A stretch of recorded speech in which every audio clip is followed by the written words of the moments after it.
A Rádio Sputnik Entrevista. Amigos da Rádio Sputnik, o Congresso Nacional está realizando desde a segunda quinzena do mês de junho uma série de audiências públicas para o debate da Lei Geral do Licenciamento Ambiental. Esta nova lei tira, segundo analistas, poder do IBAMA e abre espaço para licenciamentos locais, ou seja, licenciamentos concedidos pelos poderes executivos estaduais e do Distrito Federal para a construção de empreendimentos. E é sobre este assunto que conversamos agora com o advogado Antônio Fernando Pinheiro Pedro, um dos maiores especialistas no Brasil em direito ambiental. Doutor Antônio Fernando Pinheiro Pedro, prazer imenso em voltar a ouvi-lo na Rádio Sputnik. Prazer é meu, Arnaldo e grandes amigos da Rádio Sputnik. Pelo que o senhor conhece desta Lei Geral do Licenciamento Ambiental, ora em tramitação no Congresso Nacional, qual é a sua avaliação sobre o seu conteúdo?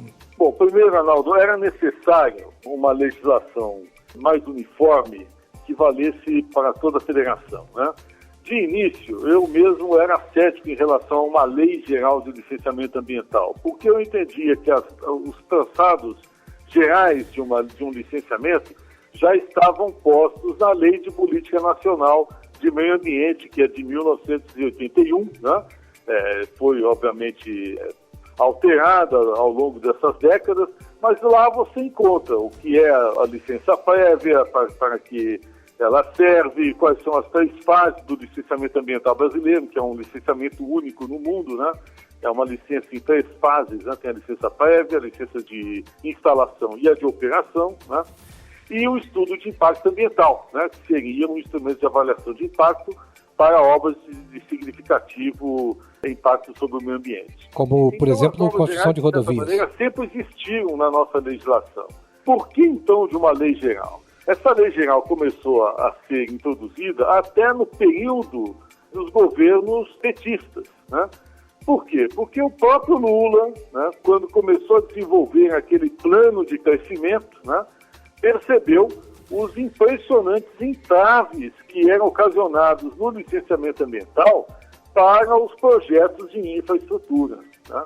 Então, é uma lei que, desde 2004, vem sendo discutida no parlamento, né, visando justamente estabelecer algumas regras que deveriam valer para todos os estados, né, em especial aquelas relacionadas à manutenção e reforma de obras de infraestrutura. Então, o objetivo estratégico da Lei Geral de Licenciamento Ambiental, efetivamente, é a infraestrutura nacional.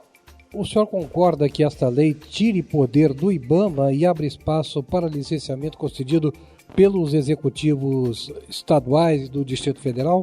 Olha, o que acontece com referência à questão do IBAMA?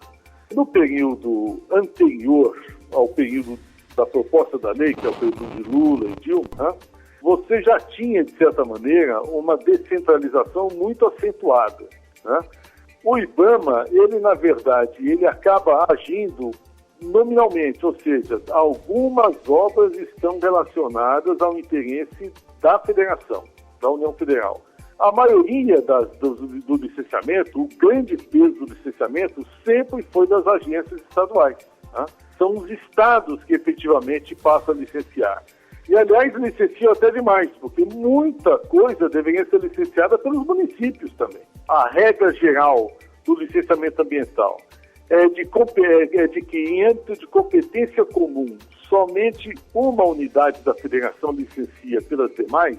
Havia muito conflito, né, quando determinado tipo de empreendimento, né, poderia ser considerado de interesse federal e era licenciado no âmbito estadual, né? Então, sempre havia uma judicialização, né? Agora, o que se pretende com esta lei? Estabelecer uma lista das obras que efetivamente o IBAMA deve licenciar. O restante, o Estado licencia, né? E dentro desta regra, obviamente, haverão aquelas obras, aqueles empreendimentos de caráter municipal, local, que os municípios, uma vez estabelecidos adequadamente, tecnicamente capacitados, podem licenciar também. Eu não vejo um problema, mesmo porque nós estamos numa federação que nós chamamos de federação assimétrica, né? É uma união, né? Dezenas de estados e milhares de municípios. Mas essa questão dos municípios ela é muito importante, porque se formos tomar ao pé da letra a questão territorial e geográfica, todas as obras são feitas em municípios ou entre municípios. Obras não são feitas conceitualmente em estados ou no país, mas sim sempre em territórios de municípios ou entre eles. Os municípios têm um papel importantíssimo no controle territorial, Arnaldo. E o problema é que desde quando nós formamos a República, no final do século XIX, nós fizemos letra morta toda a distribuição de competências que havia no período de colônia e no período do Império, né? Que estabelecia uma competência territorial muito ampla às câmaras municipais, né? Você sabe que não existia prefeito no Brasil, né? Eram as câmaras municipais que detinham um efetivo controle sobre o território nacional, né? As câmaras municipais estabeleciam quem era o juiz de dentro, o juiz de fora, o capitão do mato, o delegado, né? Tudo era a Câmara Municipal que fazia, né? E as leis territoriais, sanitárias, né, de controle ambiental de então, eram efetivamente legislações municipais. Com a República, vieram os estados, porque se pretendeu com a República estabelecer um regime parecido com o norte-americano, né? Então, se estabeleceram os estados, criou-se a figura do prefeito e se tentou reduzir ao máximo a competência dos municípios. Isso foi uma decisão estratégica péssima para a República, porque grande parte dos problemas de descontrole territorial que nós passamos hoje no Brasil se deve à perda de autoridade da administração municipal, a tal ponto de que hoje você desconfia da administração municipal, sistematicamente, né? Com a Constituição de 88, houve um resgate do municipalismo, mas este resgate enfrentou grandes resistências da União e dos estados, porque você sabe que não era só um problema só de poder que já estava concentrado nos estados e na União, como também do dinheiro que está concentrado nos estados e na União, né? Ninguém quer ceder verba, ninguém quer ceder a reforma, fazer uma reforma fiscal que amplie a capacidade dos municípios.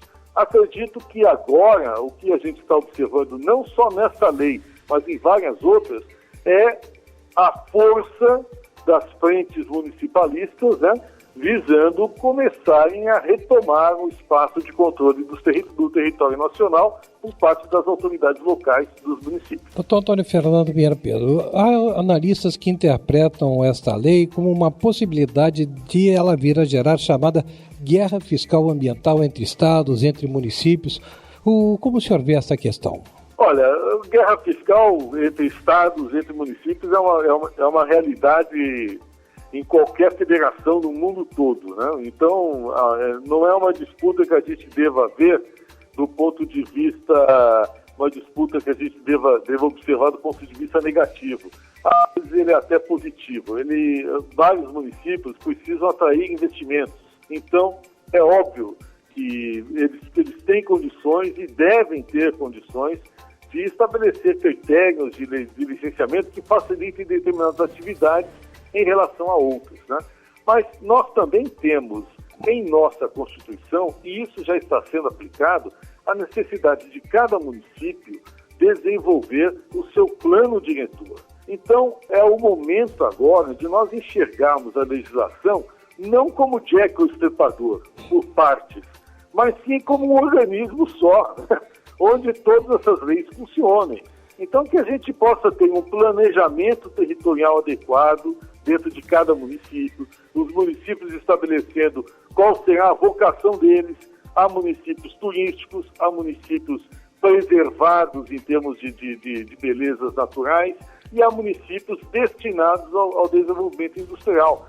É a partir desta destinação de cada região que nós iremos verificar o comportamento da legislação ambiental de cada uma dessas unidades, estabelecidas, obviamente, as regras gerais agora pela nova lei. Eu não vejo isso como um problema negativo, eu não vejo isso como algo que a gente deva se preocupar.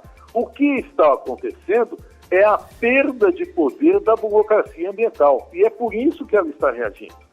Aqueles que vivem da burocracia ambiental, obviamente, se preocupam E quando eu falo sobre isso, eu não estou falando apenas do burocrata funcionário público. Eu estou falando de uma grande parcela, infelizmente, do movimento ambientalista que viveu até agora de criar dificuldades para o sistema, para o desenvolvimento econômico, né? Com finalidades ideológicas expressas. Né? Certo. Doutor Antônio Fernando Pinheiro Pedro, em que medida essa nova lei poderá vir a afetar áreas de preservação e outras como terras indígenas ou zonas, digamos, de quilombolas? Isto porque o projeto fala em que, em caso de demora de manifestação por parte do Instituto do Patrimônio Artístico Nacional e da Fundação Nacional do Índio, a autorização para o empreendimento empresarial será concedida de forma automática. Pois é, o que acontece? A própria lei, como a gente tem observado desde o período de Lula, ela é uma lei que veio em reação, né, ao excesso de burocracia, né, no licenciamento de obras de infraestrutura. Então, vou dar um exemplo. Eu fui consultor do Exército Brasileiro, do CENTAM, né, junto ao DENIT, por um período, no governo de Lula, lá no início do século XXI, né, dos primeiros anos. O que nós enfrentamos ali? 6 mil trechos de obras em estradas, 6 mil trechos, todos com problemas na legislação ambiental, em especial na hora de você fazer uma ampliação de uma ponte, um recapeamento de uma pista em unidade de conservação, uma ponte que passaria por uma área de preservação permanente, que é uma beira de rio, né, uma encosta de morro, né? Enfim, obras que poderiam ser autorizadas rapidamente, até mesmo porque as estradas já existiam e que não eram, porque o órgão ambiental ficava demorando na resposta e o que é pior, às vezes verificava que a área estava próxima ou dentro de um território indígena ou próxima ou dentro de uma área de interesse quilombola ou dentro de uma área que poderia estar sujeito a uma análise com referência ao patrimônio espeleológico ou arqueológico, e aí os órgãos responsáveis demoravam às vezes anos para dar resposta. Ou seja, o que acontecia? Dos 6 mil trechos de obra naquela época, por exemplo, menos de 1.000 se resolveram no espaço de um ano. Estradas inteiras ficavam lá, desapareciam no atoleiro de um lamaçal, porque não se permitiu o recapeamento, né? Então, o próprio Estado foi obrigado a estabelecer uma série de medidas a partir de então. Qual foi a primeira medida? Centralizar nas mãos do IBAMA as obras de interesse federal, né? Agora o que se espera é exatamente que se faça o inverso, que se tire do excesso de concentração no IBAMA e se passe para os estados, mas com regras claras para que estas outras entidades, né, que cuidam de interesses específicos, setoriais, como é o de patrimônio histórico, o de etnias, né, e, obviamente, as unidades de conservação também, para que elas tenham uma resposta eficaz e pronta, principalmente no caso de obras de interesse nacional, como são as de infraestrutura. Por exemplo, uma estrada, que é uma obra linear, ela passa, às vezes, numa unidade de conservação, passa numa floresta nacional, passa num território indígena, mas a estrada, ela não visa impactar especificamente essas áreas, e sim, né, permitir o tráfego de pessoas, de bens, né, e de interesse nacional, né, entre partes do país. Ou seja, uma estrada é uma afirmação de soberania.